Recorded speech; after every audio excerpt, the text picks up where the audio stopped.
Good morning, each and everyone present here. Firstly, thank you Vikasa for giving me this wonderful opportunity. Well, my name is Janvi. I study 9th standard. Today I am representing the structure of heart.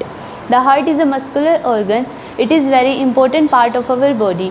It is very important for the blood circulatory system, which is big as our fist because both oxygen and carbon dioxide are having to be transported by the blood. The heart has different two caves. First is upper chamber of the body, second is lower chamber of the body. The heart has different four chambers. First is left atrium, second is right atrium, third is left ventricle and fourth is right ventricle. The heart has different two pulmonaries. First is artery, second is vein.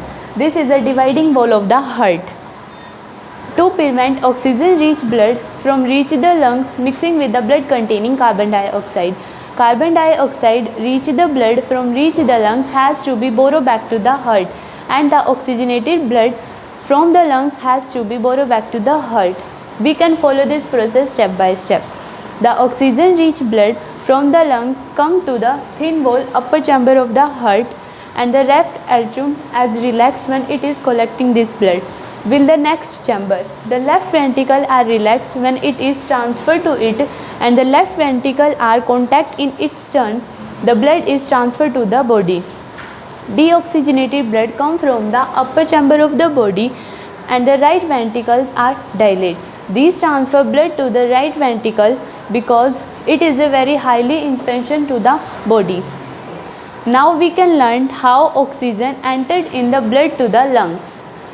The separation of the right side and the left side of the heart, the deoxygenated blood and oxygenated blood contact with mixing with the blood.